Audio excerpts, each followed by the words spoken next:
ഈ ഗാനം ഗണഗീതമാണെന്ന് പറയാൻ എന്തേ RSS മടിക്കുന്നു? കേരളത്തിൽ ഹിന്ദു ഭൂമി എന്ന് പറഞ്ഞാൽ, കേരളത്തിൽ മതം പറഞ്ഞാൽ, കേരളത്തിൽ മറ്റേ തരത്തിൽ വർഗീയത പറഞ്ഞാൽ ക്ലച്ച് പിടിക്കില്ലെന്ന് ബോധമുള്ളപ്പോൾ RSS ബുദ്ധിപരമായി ഇതൊന്നുമില്ലാത്തൊരു ഗാനം തയ്യാറാക്കിയിരിക്കുന്നു.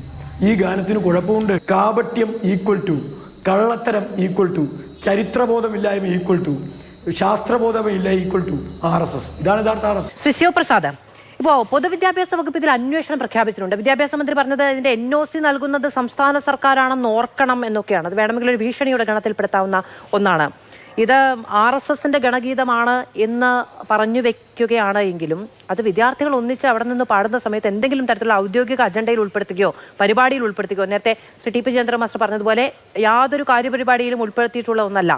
അത് ഔദ്യോഗികമായ നിർദ്ദേശത്തിന്റെ പേരിലാണെന്ന് വ്യക്തമാക്കപ്പെടാനോ തെളിയിക്കാനോ കഴിയുകയുമില്ല. പിന്നെ എന്താ അന്വേഷണം?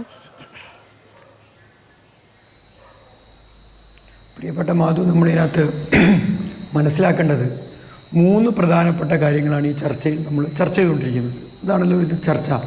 1, ഇത് ഏത് ഗാനമാണ്. 2, ഇതിൻ്റെ വരിക്കകത്ത് കുഴപ്പമുണ്ടോ. 3, ഇതിന് എന്താണ് കുട്ടികൾ പാടിയാൽ കുഴപ്പം. ഇതാണല്ലോ നമ്മൾ ആദ്യം തൊട്ട് ചർച്ച ചെയ്തുകൊണ്ടിരിക്കുന്നത്. ഒരു കാര്യം BJP പ്രതിനിധിയുടെയും അതോടൊപ്പം തന്നെ ആ സ്കൂളിൻ്റെ അധ്യാപകൻ്റെയും ചർച്ച പൂർത്തിയാകുമ്പോൾ കേരളത്തിന് മനസ്സിലായി എന്താണ് ഇതിനകത്ത് രാഷ്ട്രീയ അജണ്ട എന്ന്. യഥാർത്ഥത്തിൽ മാതൃഭൂമിയുടെ ചർച്ച കേരളത്തിന് മുന്നിൽ ഒരു റെക്കോർഡായി നിൽക്കേണ്ട ചർച്ചയാണ്. എന്താണ് ഗണഗീതത്തിന് പിന്നിൽ രാഷ്ട്രീയമെന്ന് BJP പ്രതിനിധിയുടെ നാക്കിൽ നിന്നും RSS നിയന്ത്രിക്കുന്ന സ്കൂൾ നടത്തുന്ന അധ്യാപകൻ്റെ നാക്കിൽ നിന്നും ഇപ്പോൾ ഇവിടെ വ്യക്തമായിട്ടുണ്ട്. ഇത് ഏത് ഗാനമാണെന്നുള്ളതാണ് തർക്കം. റെയിൽവേ പറയുന്നത് സ്കൂളിൻ്റെ ഗാനം, അധ്യാപകൻ പറയുന്നത് ദേശഭക്തി ഗാനം, RSSൻ്റെ BJPയുടെ പ്രതിനിധി പറയുന്നത് RSSൻ്റെ ഗണഗീതം. അപ്പോൾ ഇതിൽ നിന്ന് തന്നെ ഇതിൻ്റെ വൈരുദ്ധ്യം മനസ്സിലായല്ലോ. അധ്യാപകന് തന്നെ ബുദ്ധിമുട്ടുണ്ടാവുകയാണ്, BJP പ്രതിനിധിക്ക് ബുദ്ധിമുട്ടുണ്ടാകുന്നു, റെയിൽവേക്ക് ബുദ്ധിമുട്ടുണ്ടാകുന്നു. ഇതെന്താണ് യഥാർത്ഥ സംഭവമെന്ന് ജനങ്ങളോട് തുറന്നു പറയാൻ, കേരളത്തിലെ മനുഷ്യരോട് പറയാൻ RSS തന്നെ മടിക്കുന്ന ലജ്ജാവഹമായ കാഴ്ചയാണ് യഥാർത്ഥത്തിൽ നമ്മൾ. അതാണ് ആദ്യം തന്നെ ഞാൻ ചോദിച്ചത്. ഈ ഗാനം ഗണഗീതമാണെന്ന് പറയാൻ എന്തേ RSS മടിക്കുന്നു? മടിയില്ലായിരുന്നെങ്കിൽ തുറന്നു പറയണ്ടേ, അധ്യാപകൻ പറയണ്ടേ ഇത് RSS ഗണഗീതമാണ്. ദേശഭക്തി ഗാനത്തിൻ്റെ പട്ടികയിൽ എവിടെയാണ് ഗണഗീതം നമ്മൾ കണ്ടിട്ടുള്ളത്? വന്ദേ മാതരം നമ്മൾ പാടുന്നത് കേട്ടിട്ടുണ്ട്, കുട്ടികൾ പാടുന്ന ദേശഭക്തി ഗാനം കേട്ടിട്ടുണ്ട്. സാരെ ജഹാംസെ അച്ഛ, എല്ലാ മതങ്ങളും വൈരുദ്ധ്യങ്ങൾ ഉണ്ടാവാത്തതാണെന്നും എല്ലാ മതങ്ങളുടെയും ആശയം ഒന്നാണെന്നും നമ്മൾ ഇന്ത്യക്കാരാണെന്നും അപമാനിക്കുന്ന സാരെ ജഹാംസെ അച്ഛ നമ്മൾ പാടാറുണ്ട്. ജനഗണമന നമ്മുടെ ദേശീയ ഗാനമാണ്. ഇതോടൊപ്പം ഈ പട്ടികയിൽ എവിടെയാണ് നമ്മൾ ഇത് കേട്ടിട്ടുള്ളത്, ഈ പറയുന്ന RSSൻ്റെ ഗണഗീതം കേട്ടിട്ടുള്ളത്? ഇനി പ്രധാനപ്പെട്ട ഒരു കാര്യമാണ് ഞാൻ പറയുന്നത്, നിങ്ങൾ ശ്രദ്ധിച്ച് കേൾക്കണം. RSSൻ്റെ ഗണഗീതം, മാധുവിൻ്റെ അറിവും എൻ്റെ അറിവും ചിലപ്പോൾ രണ്ടും തമ്മിലൊരു കോൺട്രഡിക്ഷൻ ഉണ്ടാകാൻ സാധ്യതയുണ്ട്. എൻ്റെ അറിവിൽ RSSന് പല ഗണഗീതങ്ങളുണ്ട്. സംസ്കൃതത്തിൽ എഴുതപ്പെട്ട ഗണഗീതത്തിൻ്റെ ഒരു വരിയാണ് പ്രാർത്ഥന എന്ന നിലയിൽ മാധു ഈ ചർച്ചയിൽ ഉദ്ധരിച്ചത്. ആ ഗണഗീതം ഇങ്ങനെയാണ്, ഞാനത് പാടാൻ ആഗ്രഹിക്കുന്ന ഒരാളല്ല, എൻ്റെ വരി ഞാൻ പറയാം. നമസ്തേ സദാ വത്സലേ മാതൃഭൂമി ഇപ്പോൾ ഇതിനകത്തും വരുന്ന മാതൃഭൂമിയാണല്ലോ. അതിൻ്റെ 2ാമത്തെ വരൂ മാധു ശ്രദ്ധിക്കണം. ത്വയാ ഹിന്ദു ഭൂമേ സ്വയം വർദ്ധിതോഹം, ത്വയാ ഹിന്ദു ഭൂമേ സുഖം വർദ്ധിതോഹം. ഇതാണ് അതിൻ്റെ 2ാമത്തെ വരി. ഹിന്ദു ഭൂമിയെ നമിക്കുന്നു. ഇതാണ് RSSൻ്റെ ഗണഗീതം. സംസ്കൃതത്തിൽ എഴുതുമ്പോൾ തർജിമ മലയാളം. ഇത് മലയാളത്തിലേക്ക് തർജിമ ചെയ്യുമ്പോൾ എന്തേ മലയാളത്തിലെ ഗണഗീതത്തിൽ ഹിന്ദു ഭൂമി ഇല്ലാതെ വരുന്നു? അങ്ങനെയല്ലെന്നാണ് ശിവപ്രസാദ് ഞാൻ മനസ്സിലാക്കിയത്. അങ്ങ് തന്നെ പറഞ്ഞതുപോലെ നമ്മുടെ രണ്ടുപേരുടെയും അറിവ് തമ്മിൽ വ്യത്യാസമുണ്ടായിരിക്കും.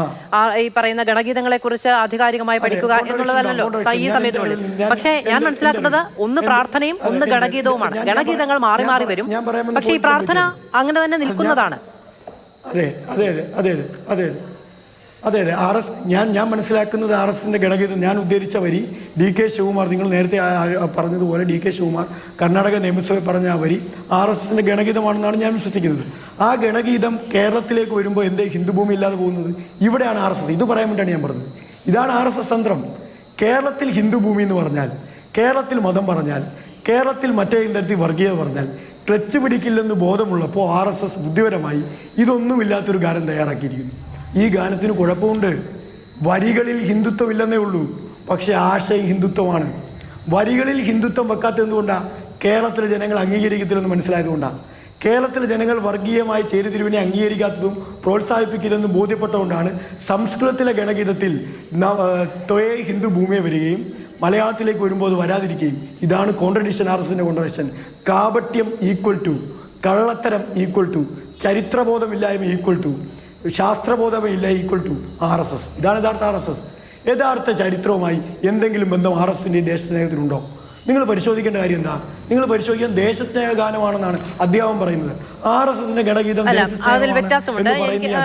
ശരി ശരി ശിവപ്രസാദ്, ഇപ്പോൾ ശിവപ്രസാദിന് പൂർണ്ണമായ ഒരു അറിവില്ലാത്ത കാര്യമെന്ന് ശിവപ്രസാദ് തന്നെ പറഞ്ഞൊരു കാര്യത്തിലാണ് ഇപ്പോഴേ തർക്കം പോകുന്നത്. എന്തുകൊണ്ടാണ് ഗണഗീതം ട്രാൻസ്ലേറ്റ് ചെയ്ത് വന്നപ്പോൾ അതിൽ ഹിന്ദുഭൂമി ഇല്ലാത്തതെന്ന്? ഗണഗീതങ്ങൾ പലതുണ്ട്, ഒന്നാമത്തെ കാര്യം. രണ്ടാമത്തേത്, ഈ നമസ്തേ സദാവത്സലെ എന്ന് പറയുന്നത് ഒഫീഷ്യൽ പ്രയർ ആണ്.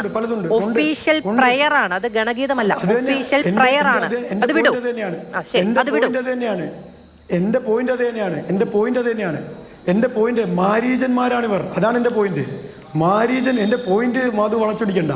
മാരീജന്മാരാണ് ഇവർക്ക് ഇവരുടെ രാഷ്ട്രീയം പലയിടങ്ങളിൽ പലതാണ്. ഇവർക്ക് കേരളത്തിലെ ജനങ്ങളോട് ഹിന്ദുഭൂമിയാണിത്, അല്ലെങ്കിൽ ഹിന്ദുത്വ രാഷ്ട്രം ഉണ്ടാക്കണമെന്ന് പറയാൻ പേടിയാണ് മാധു. ആ പേടിയാണ് ഇവരുടെ ഗണഗീതം മലയാളത്തിലേക്ക് വരുമ്പോൾ വാക്കില്ലാത്തത്. എന്നാൽ ഗണഗീതത്തിൻ്റെ ഏറ്റവും പ്രധാനപ്പെട്ട ആശയം അതാണ് ഉൾച്ചേർന്നിരിക്കുന്നത്. RSS വിഭാവനം ചെയ്യുന്ന ഹിന്ദുത്വ രാഷ്ട്രമാണ് RSSന്റെ എല്ലാ ആശയങ്ങളും ഉൾച്ചേർത്തിരിക്കുന്നത്. നിങ്ങൾ നോക്ക്, ഇവർ പറയാൻ ശ്രമിക്കുന്നത് എന്തൊക്കെയാണ്? ഇവർ പറയാൻ ശ്രമിക്കുന്ന വരികളിൽ പ്രശ്നമില്ല. വരികളിൽ പ്രശ്നമുണ്ട്. വരികളിൽ പ്രശ്നം എന്ന് പറയുന്ന ഉൾച്ചേർന്നിരിക്കുന്ന ആശയങ്ങളാണ് പ്രശ്നം. ആ ആശയം RSSന്റെ ആശയമാണ്. ആ ആശയത്തെയാണ് പൊതുപരിപാടിയിൽ കൊണ്ട് ഇനി കുട്ടികളെ കൊണ്ട് പാടിച്ചാൽ എന്താ പ്രശ്നം? ഇവിടെയാണ് നാം ഇന്ത്യ ചർച്ച ചെയ്യേണ്ട ഗൗരവമായ പ്രശ്നം. ഫാസിസവും ഇവരുടെ വർഗീയ രാഷ്ട്രീയവും ഉപകരണങ്ങളായി രാജ്യത്തെ വിദ്യാർത്ഥികൾ ഉപയോഗിക്കുന്നു. RSS നടത്തുന്ന സ്കൂളാണിത്. ഈ സ്കൂളിൽ പഠിക്കുന്ന കുട്ടികൾക്ക് സ്വാഭാവികമായും നിർബന്ധിതമായി ഇവർ പഠിക്കേണ്ടി വരും. അങ്ങനെ അതിൽ നിർബന്ധിതാവസ്ഥയില്ല. നമ്മൾ ഒരു സ്കൂളിൽ ഒരു കുഞ്ഞിനെ ചേർക്കാൻ പോകുന്ന സമയത്ത് അവരുടെ രാഷ്ട്രീയം എന്താണ്, ഏത് സിലബസ് ആണ്, എന്തൊക്കെയാണ് പഠിപ്പിക്കുന്നത് എന്ന അടക്കമുള്ള കാര്യങ്ങൾ പരിശോധിച്ച ശേഷമാണ് രക്ഷിതാക്കൾ അവിടേക്ക് കൊണ്ടുപോവുക. അത് പഠിക്കാൻ താല്പര്യമുള്ളവരാണ് അവിടെ പഠിക്കുന്നത്. അതിന് നിയമപരമായ പരിരക്ഷയുമുണ്ട്. പക്ഷേ മറ്റൊരു പൊതുപരിപാടിയുടെ ഭാഗമായി അവർ ചെല്ലുമ്പോൾ അവരത് ആലപിക്കുന്നുണ്ടോ എന്നുള്ളിടത്താണ് നമ്മളുടെ ചോദ്യം. ശരി, അതെ, അത് മാത്രമല്ല പ്രശ്നം. ചരിത്രം വിരുദ്ധമായി കുട്ടികളെ ചരിത്രം പഠിപ്പിക്കുന്ന പ്രശ്നമല്ലേ? ആ ചരിത്രത്തിന്റെ ഭാഗമായിട്ടല്ലേ, ആ ചരിത്ര അപനിർമ്മിതിയുടെ ഭാഗമായിട്ടല്ലേ RSS ഗണഗീതം രാജ്യസ്നേഹ ഗാനമായി മാറുന്നത്? നമ്മുടെ ആരുടെയും പട്ടിയില്ലാത്ത ഗണഗീതമായി മാറുന്നത്. ജോർജ് കുര്യൻ എന്നിട്ട് പ്രസ്താവന നടത്തി. സത്യത്തിൽ എനിക്ക് മാധ്യമങ്ങളോട് അഭ്യർത്ഥിക്കാനുള്ളത്, ജോർജ് കുര്യന്റെ ഒന്നും പ്രസ്താവന കേരളത്തിലെ മാധ്യമങ്ങൾ കൊടുക്കരുതെന്ന് അഭ്യർത്ഥിക്കുന്ന ആളാണ്. എന്താ കാരണം അറിയോ? 2 കന്യാസ്ത്രീകളെ ഛത്തീസ്ഗഡിൽ നിഷ്ഠൂരമായി ഞാൻ പൂർത്തിയാക്കട്ടെ. 2 കന്യാസ്ത്രീകളെ നിഷ്ഠൂരമായി ആക്രമിച്ച് ജയിലടച്ചപ്പോൾ മാധ്യമങ്ങൾ പുറകെ നടന്നിട്ട് എന്നൊരക്ഷരം ഈ മന്ത്രി മിണ്ടിയോ? ഏത് BJP, ഏത് കന്യാസ്ത്രീ, ഏത് ഛത്തീസ്ഗഡ് എന്ന് ചോദിച്ച മാന്യനാണ് ഗണഗീതത്തെ പറ്റി അഭിപ്രായം പറയാൻ കേരളത്തിൽ വരുന്നത്? ഞാൻ ഇടപെടുകയാണ് ശിവപ്രസാദ്. അല്ല, എല്ലാ രാഷ്ട്രീയ പാർട്ടികൾക്കും അങ്ങനെ ഈ പറയുന്ന കായും മായും ഒക്കെ പറയാനുള്ള പലതരത്തിലുള്ള സാഹചര്യങ്ങൾ, പറയാതിരിക്കുന്ന സാഹചര്യങ്ങളൊക്കെ ഉണ്ടാകും. ശരി.